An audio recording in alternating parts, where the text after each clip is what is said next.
Assalamualaikum warahmatullahi wabarakatuh. Perkenalkan, nama saya Muhammad Raihan Juna Putra dengan NRP 5017241043. Pada video kali ini, saya akan melakukan simulasi pada suatu data sinyal, yang mana kita akan mensimulasikan apakah suatu data tersebut ketika kita sampling frekuensi akan menghasilkan aliasing atau tidak dengan menggunakan processing dengan menggunakan Python. Di sini kita juga akan mendemonstrasikan efek dari teorema Nyquist-Shannon. Kita akan mensimulasikan dua sinyal, yaitu sinyal 10 Hz dihadapkan terhadap 3 case sampling frekuensi dan juga sinyal 50 Hz yang juga dihadapkan terhadap 3 case sampling frekuensi. Kita akan melihat apa yang terjadi pada keduanya ketika disampling dengan 3 frekuensi sampling yang berbeda. Langsung saja kita mulai untuk frekuensi yang pertama, yaitu frekuensi 10 Hz. Kita masukkan import numpy snp. Kita import library yang kita miliki. Lalu kita import matplotlib.pyplot splt. Kita sudah mengimpor library. Selanjutnya kita masukkan variabel untuk nilai frekuensi yang kita miliki, yaitu f sama dengan 10, lalu di start titik mulainya dimulai dari 0, lalu titik akhirnya pada 1, yang mana ketika kita plot ini akan menghasilkan nanti nilai waktu pada sinyal rentang mulai dari 0 sampai detik ke 1. Lalu kita con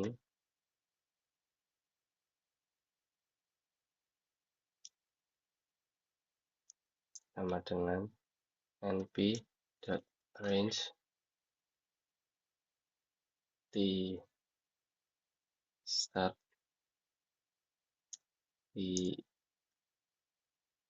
end dengan selisih 0,0001, sehingga plot yang kita miliki akan menjadi sangat rapat. Lalu ycon sama dengan np.sin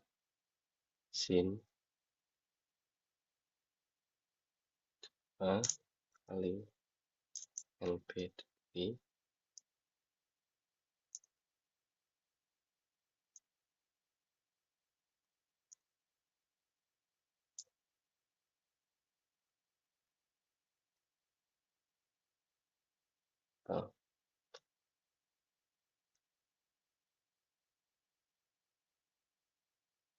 Selanjutnya kita mulai untuk memasukkan frekuensi sampling yang pertama. Kita masukkan frekuensi sampling 1 dengan sampling yang kita tentukan sejumlah 20.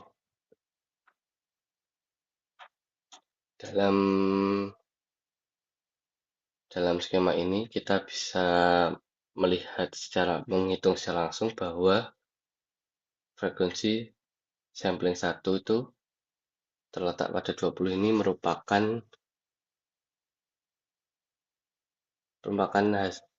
merupakan data frekuensi sampling Nyquist, yang mana merupakan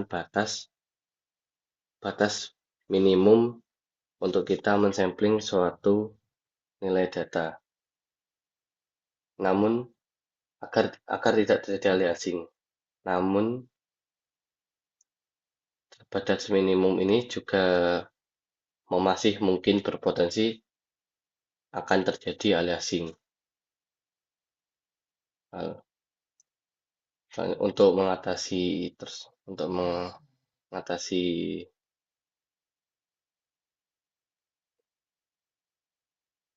kita masukkan terlebih dahulu, kita plotting terlebih dahulu.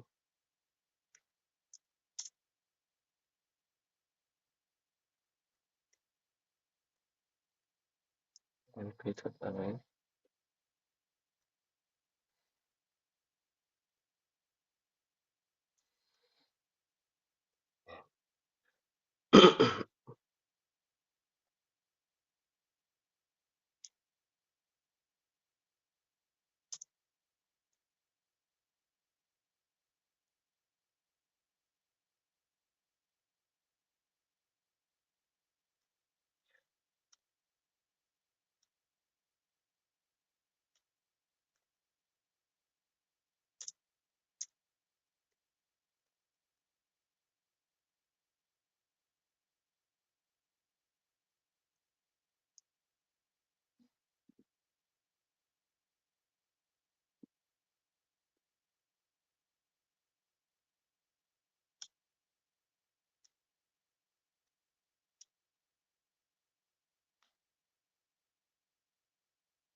Kita sudah memplotting untuk sampling 1 sama dengan 20, yang mana di sini merupakan batas decrease minimum yang dihitung dari frekuensi dikalikan 2, yaitu 20. Lalu untuk frekuensi sampling yang kedua, kita masukkan dengan nilai 100, yang mana kita bisa amati bahwa nilai 100 ini merupakan angka yang relatif tinggi untuk frekuensi sampling dibandingkan dengan frekuensi asli yang kita miliki.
Lalu untuk frekuensi sampling yang ketiga, kita masukkan dengan nilai 40, yaitu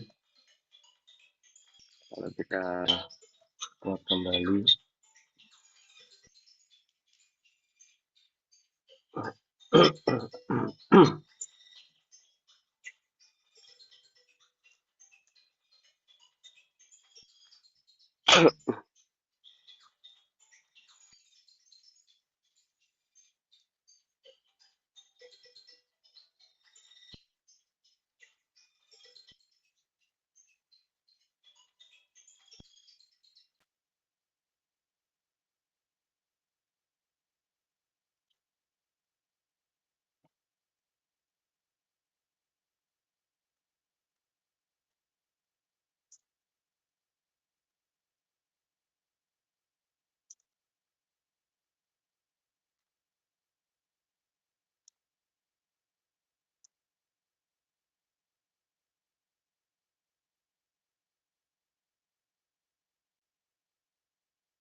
Kita sudah memasukkan seluruh sampling yang kita gunakan berdasarkan 3 case, lalu kita tinggal masukkan kode untuk plotting frekuensi tersebut.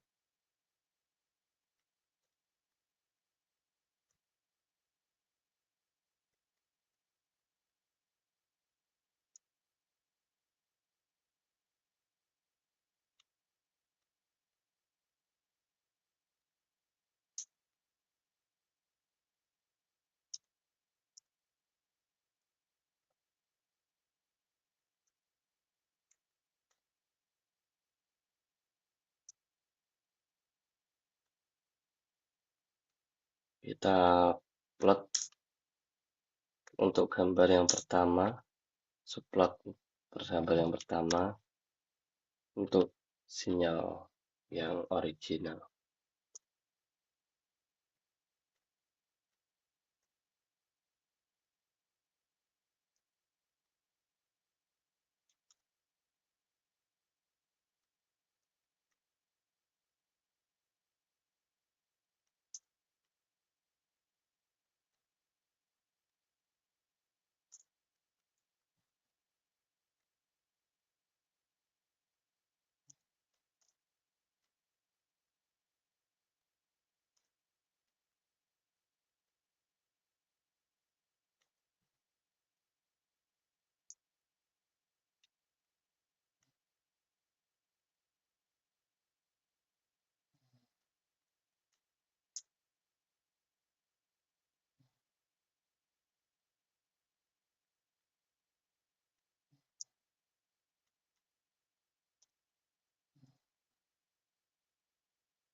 Kita sudah selesai untuk plotting subplot yang pertama untuk original continuous signal. Lalu kita plot untuk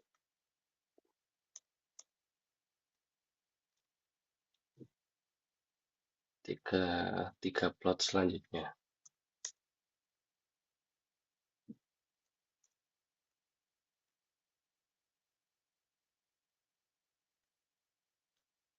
Plot yang kedua untuk sampel sinyal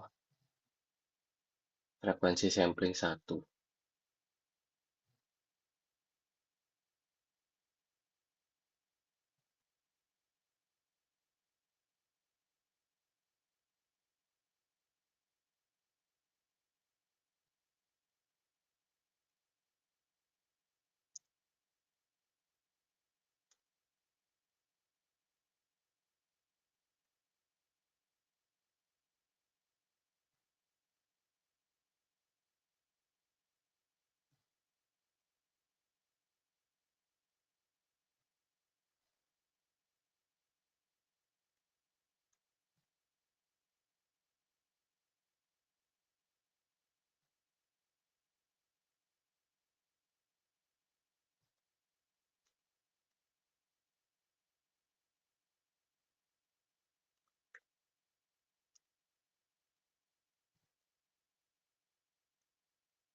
Dalam frekuensi sampling 2, kita bisa memperkirakan bahwa frekuensi tersebut untuk frekuensi sampling 1 yang 10 senilai 20 Hz bisa kita perkirakan bahwa dia berada tepat di batas minimum Nyquist rate.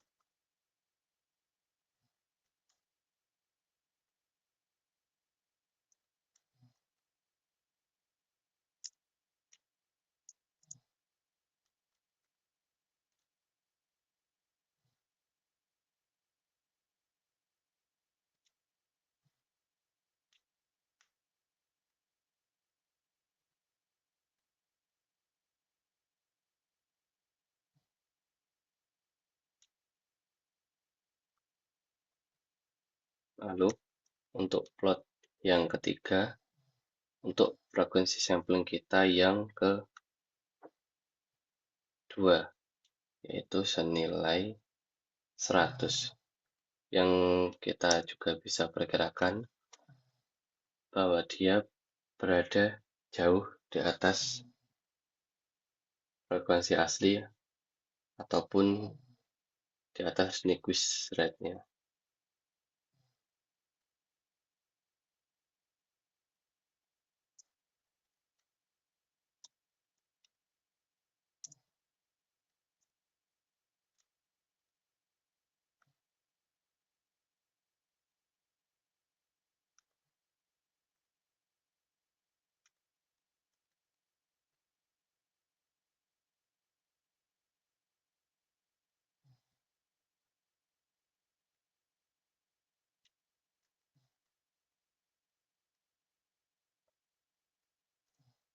Frekuensi sampling 100, dia berada baik di atas Nyquist rate-nya, yaitu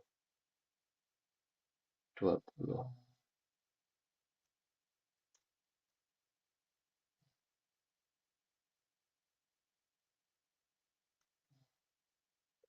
Mana merupakan 10 kali dari frekuensi aslinya.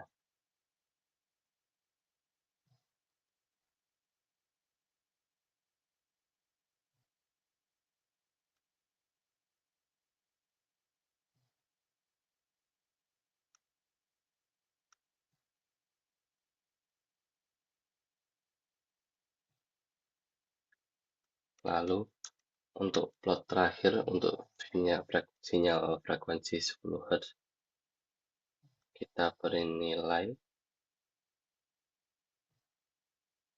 sebesar 40.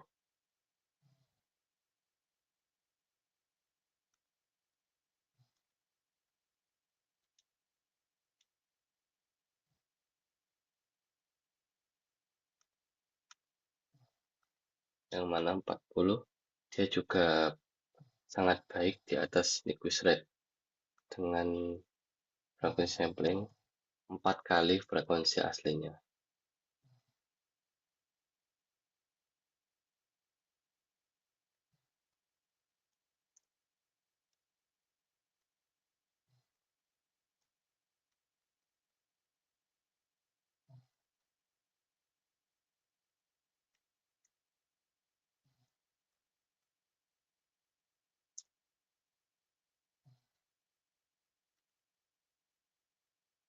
Kita coba generate, kita munculkan plotnya.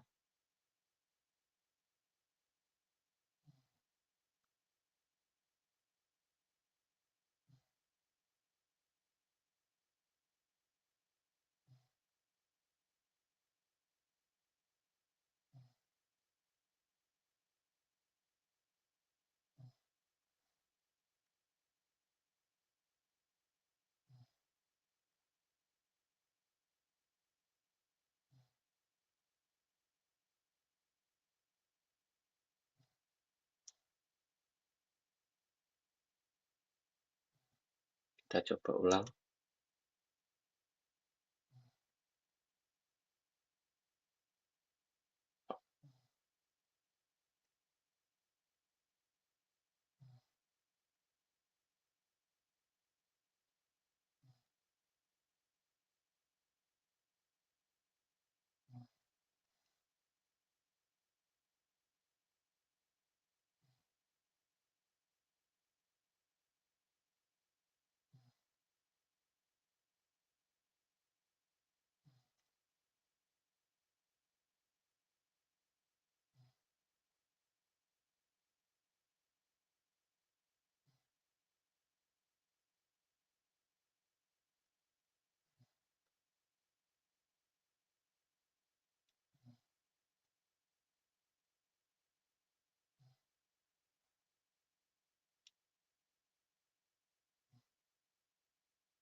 Kita perbaiki terlebih dahulu untuk kode kita yang salah untuk memperbaiki plot hasil.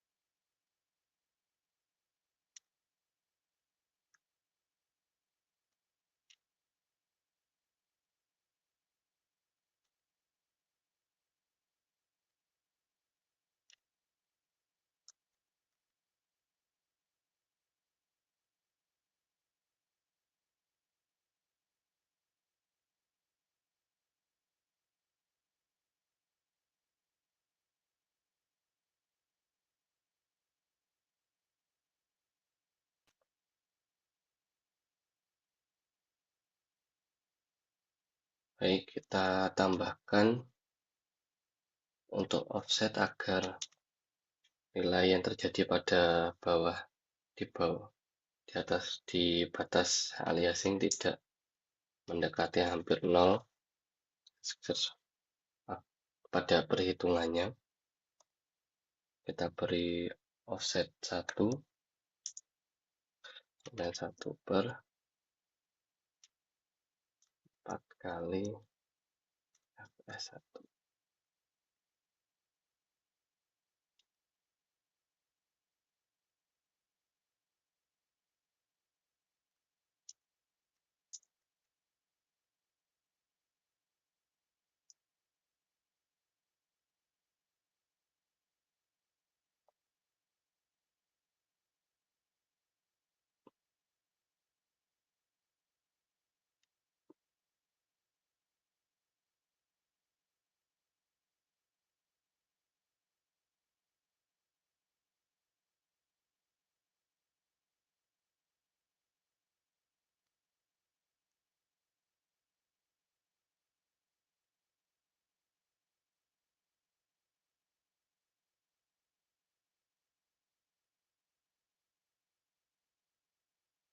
Kita keluarkan datanya dan kita mendapatkan hasil yang seperti ini.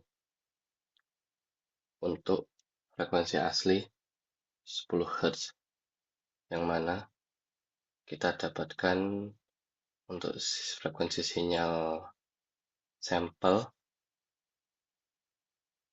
untuk 20 Hz seperti ini, lalu untuk 100 Hz seperti ini, dan 40 Hz seperti ini.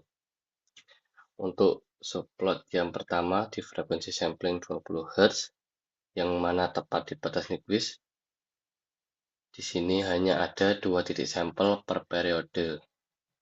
Garis biru yang menghubungkan titik-titik sampel membentuk pola segitiga, bukan sinusoidal.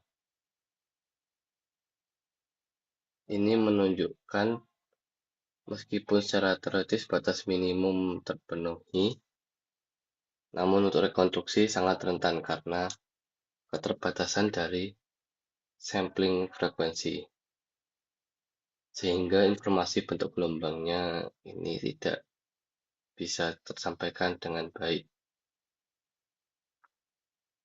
Lalu untuk frekuensi sampling 100 Hz, yang di sini baik di atas Nyquist rate,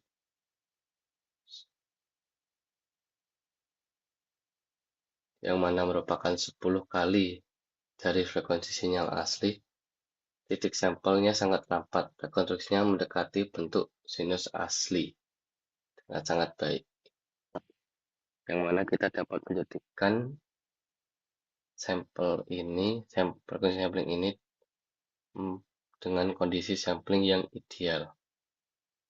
Lalu untuk sampling terakhir, senil, yang mana frekuensi samplingnya 40 Hz, di sini bisa kita artikan juga dia juga berada di atas Nyquist rate, yaitu 4 kali lipat dari frekuensi aslinya. Jadi masih aman untuk batas Nyquist. Ada 4 titik per sampel per periode, rekonstruksinya lebih baik dari case pertama, namun masih kurang halus dibandingkan pada 100 Hz.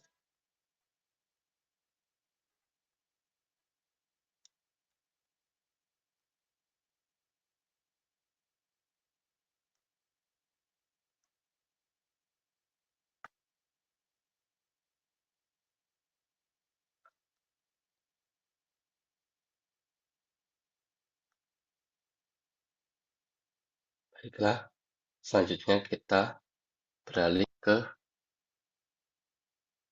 simulasi sampling pada frekuensi selanjutnya, yaitu dengan frekuensi 50 Hz.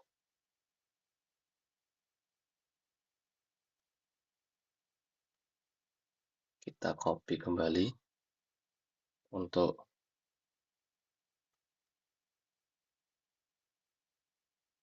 kode yang sudah kita miliki sebelumnya, kita ubah frekuensinya ke 50. Lalu untuk F1 sebesar 20, kita berikan offset 1 juga, karena dia termasuk berada di bawah Nyquist rate frekuensi asli.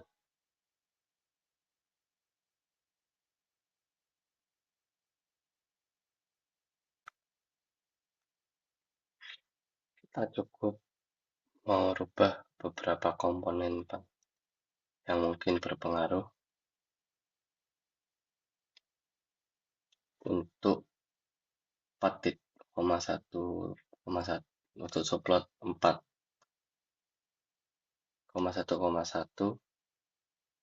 dia ada di frekuensi 50. Lalu untuk frekuensi sampling yang pertama sebesar 20, berarti dia berada di bawah Nyquist rate-nya.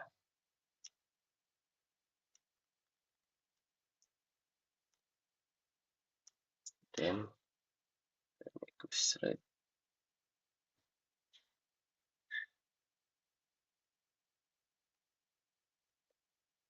Lalu untuk sampling yang kedua sebesar 100, dia berada tepat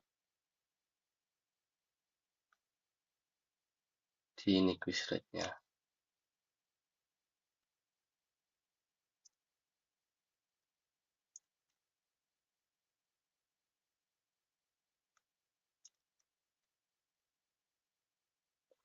Lalu plot terakhir yang sebesar 40, dia juga berada rendah di bawah Nyquist rate-nya.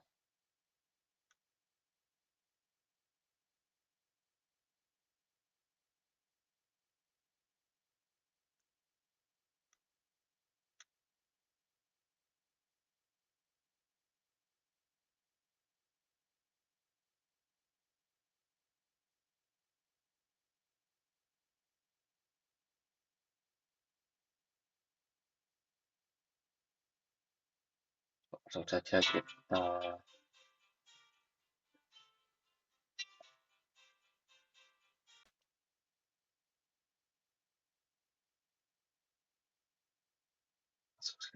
kita munculkan plotnya,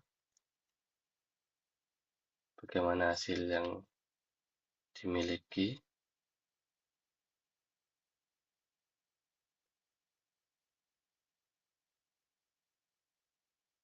Baik, untuk subplot yang kedua, kita masih memiliki beberapa error, yang mana pada samplingnya dia cenderung lambat dan hampir nilainya 0. Seperti kasus yang pertama, kita berikan offset juga terhadap frekuensi sampling tersebut.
Baik, kita sudah memberikan perbaikan pada hasil frekuensi sampling yang kita miliki. Nah, kita perhatikan perbedaan yang mungkin saja signifikan dibanding sinyal 10 Hz tadi. Untuk subplot yang pertama, sinyal 60 Hz terlihat sangat rapat karena frekuensinya tinggi dibandingkan kita lihat pada frekuensi sinyal 10 Hz. Lalu, untuk subplot yang pertama, dalam sinyal asli 50 Hz, untuk subplot frekuensi sampling 20 Hz, ini jauh di bawah batas Nyquist, yang seharusnya nilainya adalah 100 Hz, atau 2 kali frekuensi kita, yaitu 50 dikali 2, yaitu 100. Hasil rekonstruksinya menyebabkan dia bergerak jauh lebih lambat dari sinyal aslinya. Inilah yang bisa kita namakan dengan aliasing, yang mana sinyal 50 Hz menyamar sebagai sinyal dengan frekuensi yang lebih rendah.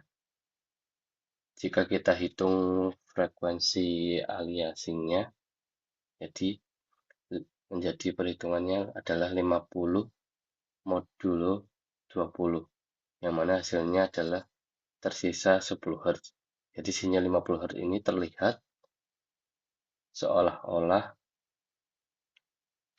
adalah sinyal 10 Hz, yang mana dari sistem tidak bisa membedakan keduanya hanya pada titik-titik sampel. Demikian juga bisa terjadi pada subplot 3 frekuensi sampel 2 dan juga subplot 4 frekuensi sampel yang ketiga. Untuk frekuensi sampel 100 Hz, dia tepat di batas Nyquist, yang mana titik sampelnya rapat dan rekonstruksi mengikuti bentuk sinyal masih dengan baik. Namun, dalam kondisi ini, dalam praktik dia rentan jika dihadapkan terhadap ada gangguan. Lalu untuk frekuensi sampling 40 Hz, dia berada jauh di bawah batas Nyquist. Aliasing memungkinkan sangat besar kembali terjadi, yang mana dalam hal ini dalam perhitungannya dia juga mendapatkan hasil yang sama seperti frekuensi sampling yang pertama, yaitu 20 Hz. Dalam aliasingnya dia 50 modulo 40, yang berarti tersisa sinyal 10 Hz yang mana berarti sinyal 50 Hz itu kembali menyamar sebagai frekuensi 10 Hz. Meskipun pola visualnya sedikit berbeda dari case yang pertama kita, yaitu frekuensi sampling 20 Hz.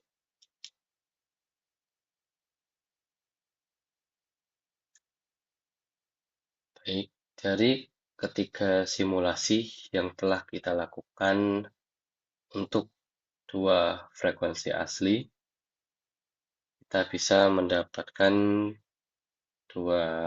beberapa kesimpulan. Yang pertama yaitu semakin tinggi frekuensi sampling, semakin banyak titik sampel per periode, yang mana bisa memberikan keakuratan rekonstruksi sinyal yang lebih baik. Lalu yang kedua, aliasing dapat terjadi ketika frekuensi sampling kurang dari 2 kali frekuensi sinyal original. Pada kondisi ini, titik-titik sampel cenderung tidak unik maksudnya dengan sinyal dengan frekuensi berbeda bisa menghasilkan titik sampel yang identik. Sehingga ada kemungkinan sistem telah salah mengidentifikasi frekuensinya. Lalu, dalam teorema Nyquist-Shannon, batas minimum frekuensi sampling sama dengan 2 kali frekuensi maksimum, yang mana ini merupakan syarat teoritis, bukan jaminan praktis. Informasi yang sudah hilang akibat aliasing tidak bisa dipulihkan. Oleh karena itu, pemilihan frekuensi sampling yang tepat sejak awal adalah keputusan yang sangat kritis, terutama dalam akuisisi data di lapangan. Sekian yang dapat saya sampaikan. Apabila ada kurangnya, saya mohon maaf. Terima kasih. Wassalamualaikum warahmatullahi wabarakatuh.